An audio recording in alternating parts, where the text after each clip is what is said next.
İndi hörmətli tamaşaçılarımız ölkə və dünya iqtisadiyyatında baş verən xəbərləri təqdim etməsi üçün qonşu studiyada olan həmkarım Rasim Şərifova bağlanacaq. Salam Rasim. Hər vaxtın xeyir olsun günün. Rasim, buyurun söz sizdədir. Azərbaycanda əhalinin gəlirləri və orta aylıq əmək haqqı artıb. Bu və digər iqtisadi xəbərləri ilə biraz sonra tamaşaçılarımız məlumat ala biləcək. Buyurun.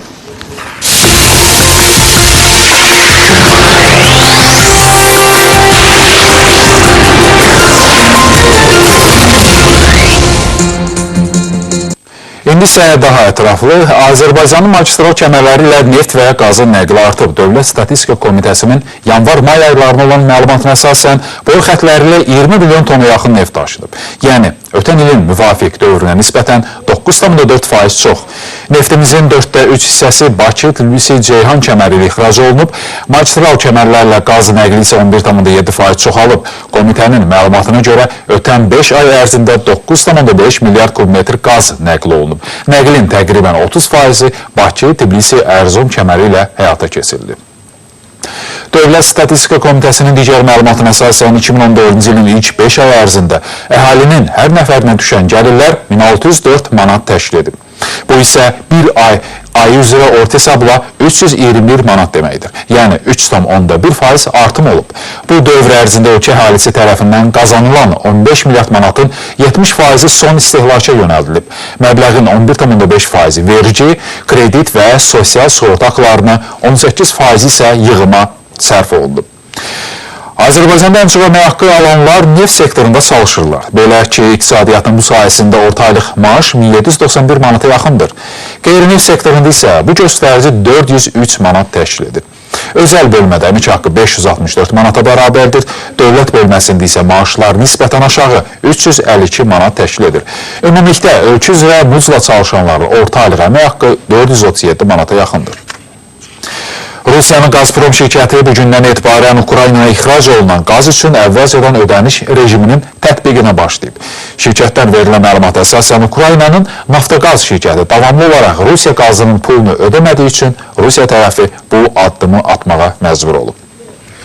Üç tərəfli danışıqların sonuncu raundunun da nəticəsiz başa çatması Gazprom şirkətini avans ödəniş sisteminə keçməyə vadar edib. Qərar bugündən qüvvəyə minib. Bugündən Naftogaz yalnız ixrac olunan qazın həcminin ödənildiyi təqdirdə maviyyənəcək ala biləcək. Artıq avans rejimi sisteminin tətbiqinə başlayıb. Rusiya prezidenti Vladimir Putin və Ukrayna prezidenti Pyotr Poroshenko arasında baş tutan telefon danışıqları da problemi həll etməyib. Rəsmi Moskva qazın qiymətinin $100 aşağı salınaraq 385 dollar təşkil edilməsi barədə güzəşt təklif etsə də, Ukrayna Yanukoviç hakimiyyəti dövründəki qiymətin saxlanılmasında israrlıdır. Hər kubmetr üçün təklif olunan 268,5 dollar qiymət Yanukoviç rejiminə verilən siyasi rüşvət idi. Biz məhz bu qiymətin saxlanılmasını təkid edirik. Bu bazar qiymətinə uyğundur. Hər iki tərəf problemi həll etmək üçün Stokholm Arbitraj Məhkəməsinə müraciət haqqında düşünürlər. Rusiya isə eyni zamanda Ukraynanın kənar qüvvələrin təsiri ilə hərəkət etdiyinə də işarə vurur. Ukrayna hakimiyyəti bizim qərb tərəfdaşlarının, partnyorlarımızın hər şeyə göz yummağından istifadə edərək danışıqları dalana salır. Üçüncü tərəfin açıq-aşkar dəstəyi olmasa, onlar buna cürət edə bilməzlər. Verilən məlumata görə Gazprom 4,5 milyard dollar borcun ödənilməsi ilə bağlı artıq Stokholm məhkəməsinə müraciət edib. Azərbaycan nefti bahalaşıb. 9-13 iyun tarixlərində Azerlight adı ilə dünya bazarına ixrac olunan qara qızılın bir barelinin orta qiyməti 113 dollar təşkil edir. Bu isə 1 dollar 67 sent qiymət artımı deməkdir. Neftimizin maksimal qiyməti 114 dollar 69 sent, minimal qiyməti isə 111 dollar 69 sent olub. Keçən həftədəki ərazilərdə Brent markasına olan neft 2 dollara yaxın bağlaşıb. Səbəb İraqın Şam İslam dövləti yaraqlarının hücumları və bir-birinin ardınca şəhərləri ələ keçirməsidir. Ekspertlərin fikrincə, əgər İraqın cənubunda neft hasilatı dayansa, dünya bazarı hər gün 2,5 milyon barel az neft alacaq. Bu isə qiymətlərin daha da artmasına səbəb olacaq. Beynəlxalq Enerji Agentliyinin məlumatına görə neftə olan tələbat gündəlik 1,3 milyon barel artmaqla 92,8 milyon barelə çatacaq. Son hərazlarda isə neftin qiymətində mənfi dinamika qeydə alınıb. Light neftinin biri bareli 0,2% ucuzlaşıb və hazırda 107 dollar 8 sentə satılır. Qiyməti 0,5% düşən Brent nefti isə 113 dollar 45 sentə təklif olunur. Qızıl isə bahalaşır, hazırda sarı metalın bir unsiyası 1281 dollar 51 sentə satılır. Gümüşün qiymətində 0,3% artım var. Bu metal indi 19 dollar 74 sentə təklif olunur.